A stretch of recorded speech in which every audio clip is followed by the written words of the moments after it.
Hello. It's one of those weeks where it's playing catch up. I was gone last weekend, so I got like 4 movies to see over the next couple. It's always one of those weekends where I'm gone when like 4 or 5 movies came out. Well, I wrote down all the previews, but I don't think we're gonna have time because your next movie's in like 20 minutes, and we have to wax poetic about how awesome Mamma Mia 2 was. We reviewed the first movie, what, a month ago? Yeah, or something like that. Not And very good. we didn't much care for it, really. Like, I don't think either one of us really fumed at the movie necessarily. No, it was just dumb. It was just sort of like, Dumb and not good. yeah, like this is just a thing we're doing with our evening, watching Mamma Mia, and like I think we kind of struggled to talk about it for a while. It might have been a long video, but that was probably because we were talking about other things. It's kind of hard to put our finger on why we didn't like it very much. I think. Like the singing wasn't very good, and it wasn't that engaging. Yeah. It was just sort of like there. So I didn't have high hopes for this. So believe me when I tell you that I fucking love this movie, man. Those are like those points where you just clap and you're like, the movie can't hear you, but I was just so happy about the thing that was happening. So glad I was in there because this movie was so fucking amazing. I love so much that this movie exists. This movie is like, it's what I wanted the first one to be. It's that's why I'm so glad they made this movie, because you can really, honestly, you don't have to see the first movie to really see don't. this film. In fact, you're better off not, because they changed a bunch of stuff. They did, yeah, and it's like the Ouija 2 of musicals, in that it's a sequel that's way goddamn better than the first movie was, and is a prequel. You didn't see Ouija 2, did you? This is like the Dark Cloud 2 to the video game Dark Cloud. Oh, okay. We're trading off references we don't get. I'm sitting there like, sure, okay, because I totally get it. I mean, you're referencing a movie I've never seen or heard of. Face. Annabelle 2, there's another good example. Oh, for sure. Annabelle, the scary doll movie. Doll, yeah. That was a prequel better than the first one. So really, you could watch all 3 of these movies in the same night and then play that game. Yes. Well, Dark Cloud 2, it's gonna take you a while. I clocked like 99 hours on that fucking video that's game. Not bad. No, that's when the counter ran out. Okay. It only let you have 99 hours. So you hit the kill screen. Well, no, you beat the final boss, and there's like this mine you have to go to, and if you didn't make like the ultimate weapon, then you kind of boned, and that's when I stopped playing. But the counter only went up to 99 hours, and then past that, it didn't go any further. Everything about this movie, it does better than the first film. The comedy, the singing, the plot, the dance numbers, everything about this movie is better than the first one. Right down to the part where Pierce Brosnan sings. Yeah, well, it's the same song. It was SOS again, but he sang it kind of sweet and low. It was worked in. His singing was worked in so much better in this, because the other one, when he started singing SOS, it felt like he's in this movie just because he's Pierce Brosnan and we need to sell tickets. We need an actor like that in here. In this movie, they know he's not the best singer in the world. So it's a quiet moment where he is just singing that to himself in a way that any person would, regardless of how they would sing, regardless of even being in a musical. And then later on, when he's singing, everyone else is kind of singing over him a little bit. He's just kind of in the background. Yeah. Like I used to do in choir, where I didn't practice enough to actually belt, so I was just kind of like mouthing along and hope that no one noticed. I do that too, yeah. The movie is, they don't really tell you this in the trailer, but this isn't a spoiler because you know it from the beginning of the movie. Meryl Streep's character is dead. Yeah, she did. Yeah, she's dead in this, and what's going on in the present time is Amanda Seyfried, like, planning the funeral, getting guests, setting up this island. Well, she's revamped the hotel. Yeah, it's all like she fancy has. and new, and she's named it Belladonna. Yeah. And so she's planning like this grand reopening, and of course some stuff goes wrong. Yeah, there's a storm. They're worried about whether or not guests can make it. They're debating, like, at first she didn't know if she should invite the grandmother, which is Cher. You see her in the preview that she comes into it. And throughout, they're kind of flashing back to like when Meryl Streep was a tiny baby Meryl Streep, like coming to Greece and kind of like meeting these 3 guys and like her relationships with them, and kind of like drawing not tangents, but like likening it to Amanda Seyfried's story what's happening in the present time. Especially when you get into the last act of the movie. And it did it because if you've seen the first movie, you kind of, you know where it's going in those storylines, but that, I was never thinking about that in this. Like, I was still fully engrossed in this story. I was never in my head thinking like, okay, well, I know what's gonna happen. She's gonna meet him. She's gonna meet him. She's gonna meet him, and she's gonna get pregnant. Like, I mean, not that this movie would be that unpredictable of a movie to begin with. But she wasn't pregnant. There are some things about this movie though that are very unpredictable, and we'll get to that later. That's the part that we were clapping for. Yeah, holy shit.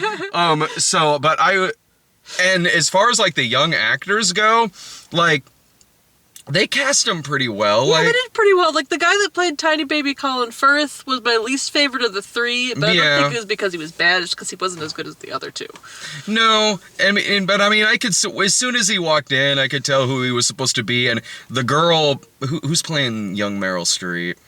Oh, I looked it up. I can't remember her name. Yeah, I know I've seen her and stuff, but she's really good. She's very good in this film, and when she first walks in, I was sort of like, okay, I guess I can kind of see a young Meryl Streep here, but when she starts talking and singing and everything, I'm like, okay, yeah, I can definitely, she's acting, and she has similar ways of talking and delivery where I was like, okay, yeah, I see her as a when she got mad at like Tiny Baby Pierce Brosnan, she was getting super streepy, and I was there for it. And I love these musical numbers, man. Like, they're having a blast in this fucking movie. And they were singing like they meant it in this. Yeah. And that was one of my problems with the first one, is it kind of felt like, it felt fake, which is a silly thing to say about a musical, but like in this, I know what you mean. One of the things I like about a musical is that sort of sense that like you're so overcome with emotion in the moment that you have to sing an entire song to get your emotions out. And this movie pulled that off, where the first movie did not. Yeah, I totally agree. The first movie felt like, this is a movie being made because the Broadway show is really, really popular. Like, this one gets to kind of separate itself from that, and in doing so, this movie just feels so much, it's exactly what you said. It feels so much more alive than the first one. Like, they're not held back by trying to recreate the Broadway show. They can really, really do their own thing in this. There is fun shit in this movie when they're singing Waterloo in a restaurant, and it's doing musical stuff where like people are all in a row looking at the camera, and each one of them is kind of getting out of the way. And they're pulling up like pans from tables, and like their heads are sticking through the table singing at each other. Like, I had a fucking blast with this movie. And throughout, like, her and Tiny Baby Colin Firth are kind of like weaving throughout this big musical number. Yeah. You can see them sort of getting to know each other and falling into sync, and you can see them trying to like make an attempt at a relationship. Absolutely. Like, in the first movie, she did not meet him in France, and they made her meet him in France in this movie so that they could do the song Waterloo, and I'm sure that's the case. Right? But that's fine. I'm okay with it. I'm okay with it too, because this movie, first of all, this movie had me from when Andy Garcia shows up and Christine Baranski looks at him. Be still my beating vagina. Oh my God. Like, when that happened, I wish to God it was the same audience in there that we saw Book Club with. Just wee! For one, he is the same character in this movie. Just like there to be sexy. Yeah, he is. They might as well have made it the same guy, because truth be told, even though no one breaks out into song in Book Club, I can buy that these two movies are taking place in the same universe. No, I'm not, because I wanted him to end up with Diane Keaton and also end up with who he ended up with. That's true. Yeah, that's very. They're parallel universes. Definitely. Like, one is. Yeah. He's his brother. Infinite Earths. Why not? Stellan Skarsgård had a twin brother in this movie. I'm like, what the shit? Are they gonna make him lose 50 pounds by the time he gets to the island? They have him in a fat suit delivering this fucking weird, speech. Like, nose prosthetic? Yeah, and then over there, like, I hope your brother doesn't give the speech or tell the joke about the goat. It's like, let me tell the audience this story about a goat, and then it just cuts away. You don't know what this fucking story was. The goat story. And it was amazing because you're picturing in your head what in the fuck he just said to this audience.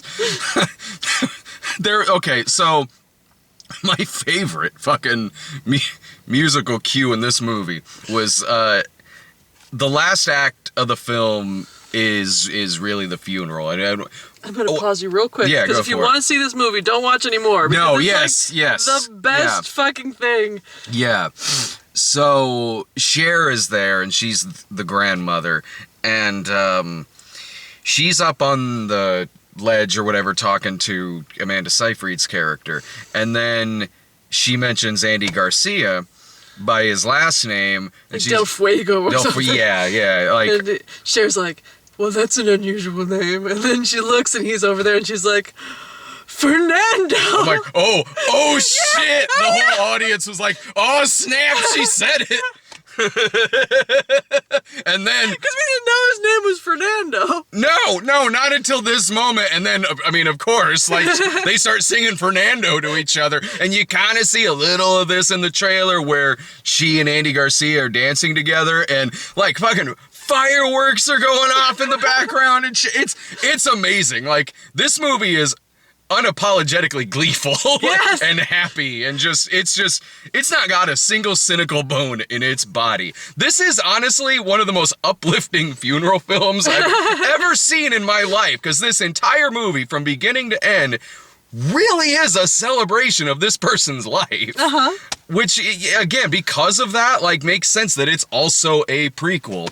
And Meryl Streep does turn up at the end of this movie. Yeah, she shows up as like a fucking Force ghost at the baby's christening, and they sing like, I'm not familiar with that particular song, but it's like it sounded like a love song that they sort of like reworked to make it a song like a see a mother singing to her child, and so like Amanda's like walking up the aisle with her baby, and Meryl Streep is standing behind like the christening bucket, and like just like singing to Amanda Seyfried, and I was crying like a fucking stuck pig. There are moments where I got a little water in the eyes in this movie, like no, seriously, like quite a few moments, especially in the last act. And right before this like christening happens, they're standing up on this mountain, and again, spoiler, so there's a lot of couplings that happen in this movie, and then Christine Baranski is standing there and goes like, oh, I'm single, like that, and then the fucking Dos Equis man shows up. Yes. So then Andy Garcia goes, have you met my brother? And it pans over, and it's the most interesting man in the world from the Dos Equis commercial. I literally went, what?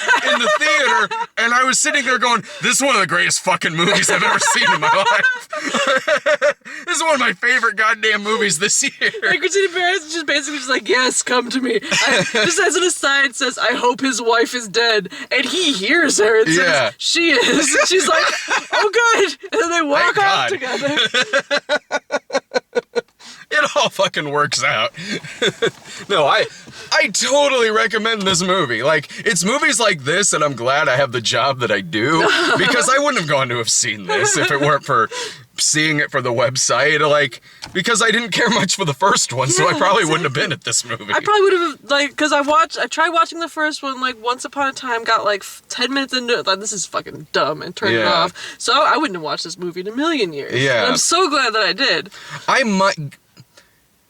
The reviews for this movie, by and large, are way better than they are for the first one. Having seen, like, this isn't a situation where, like, we're the only two people who like this movie. Like, the review, I could say, given how much more positive the reviews of this movie are, eventually I probably would have given this movie a chance. Yeah. Honestly, like, if reviews were on par for what they were for the first one, maybe not. But, but no, like, I'm so glad I saw this movie, and in IMAX. Yeah, this movie's playing in IMAX. I wish it was in 3D. That's good, because like the parts where I was just like bouncing along with the music, and just like for the sheer joy of the thing that was happening on stage, I got the bouncy IMAX chairs to do it. Yeah. Is there anything else about the movie? I had to check I gotta see Equalizer 2 in like 3 minutes. I don't want to see Equalizer. I want to go see this movie again. Maybe they'll break into song in Equalizer 2. Oh, but I've seen... out that his name is Fernando. Then I've seen 2 of the best movies this year tonight. It was really sweet, and like it's very sweet. I read a BuzzFeed article. I tried to stay away from spoilers, and so but I saw one that was mostly about like the first movie and how this movie is dissimilar to that, and they pointed out something that I think we missed when we watched the first movie, and that is that it kind of got on people's nerves that like none of the main characters interacted at all with like the household staff. They were just kind of like in the background just doing their fucking jobs. And in this movie, it seemed like they made a specific point to have her be like, oh hey, thanks for bringing those flowers, and hey, you look pretty dapper today, you know, you look at that place setting so nice. And I thought that was kind of a sweet little gesture. Yeah, no, yeah, there's some good moments, especially with the guy who runs the toll or whatever it was. The guy with the passports. Yeah. He's like, oh yeah, your hair's too short. I don't like it this way. That guy's got a good punchline, like in his last scene in the movie. Yeah, no, okay, I can see that. Because like sometimes in a movie, like when Jurassic World 2 made it a point to like show us what's her nuts' boots, it seemed kind of passive aggressive. Like, fine, you were so mad about her shoes. Here, she's wearing boots. Are you happy now? No, I'm not happy because I'm watching fucking Fallen Kingdom. But this movie was more like, oh yeah, you guys are right. We'll be nice to them. It was an excellent point. Yeah, okay. Yeah, I mean, I don't really remember that about the first movie. The first movie kind of went in one ear and out the other, to be perfectly honest. Was there any, like, one trailer that you wanted to talk about, or was it all kind of shit we've already got? 'Cause I miss, like, most of these trailers, Bohemian honestly. Rhapsody, is that the guy from Mr. Robot? Yeah. Okay, I didn't Rami even notice Malek. that, but that, like, this trailer made me really want to watch it because it was a little more engrossing than the other trailers I'd seen for it It's so a good far. trailer, yeah. I've seen the new trailer for that. And then Kin looks fucking dumb. That movie looks like... I keep saying dumb tonight, and I'm not sure why, but like it's just like a guy finds like a super space gun and uses it to solve all his problems. That movie looks like... It's like Axel if the dog was a gun. No, here's what it looks like. It looks like a kind of better version of Max Steel that came out a couple of years ago. Okay. But yeah, I hear you on the Axel vibes too, or AXL, whatever. I still don't know what Axel. Yeah, I don't know, but I like that, like, for whatever reason, Dennis Quaid's playing the same character he played in I Can Only Imagine. Yeah, I don't know about that. Yeah, no, he's like a gun haver, and then like the gun is, he's like his brother is in trouble, and he's like, everyone step away from my brother, like 5 times in that entire preview. Yeah. And every time they're like, what's his deal? And he shoots something, and like, oh no, he has a gun. Did you notice when that movie's release date is? Not even a little bit. Because that might make the difference on whether this movie's going to be any good or not. If it comes out in November, it's like, oh, well, it might be an Oscar contender. The Oscar goes to The Gun. I hope to God Meryl Streep gets an Oscar nomination for the movie we just saw. As lead actress for some reason. I know, right? Yeah, exactly. But like even the last bit where they were all like dancing, because like they did that in the first movie. Oh, it was all yeah, just them just dancing half-heartedly in the smoke. But this one was like, you really felt like they gave a shit. You did, yeah. Because like it felt like everything else in the movie, where it's just sort of just a happy celebration of life. And like old Pierce Brosnan and young Pierce Brosnan Yeah. were like palling around and doing microphone tricks and just laughing, and it was just it was a great culmination to a great movie. I felt. Yeah, I totally agree with you. And Dave would hate this movie. Oh yeah, and he's gonna have to watch it because I'm fucking buying it on Blu-ray. I'm fucking buying this shit. I'm getting the soundtrack to this movie. Like it's gonna take me so long to I convince. can find that on Spotify for the drive home. I'll be I know, right? Like, it's gonna take me so long to convince my wife how great this movie is, because she didn't like the first movie either. But all right, I gotta head in to go see Denzel Enjoy kill a bunch of Mamma people. Mia. I know, right? Man, I gotta go in and see Denzel kill a bunch of people. So, all right, see you guys. Bye guys.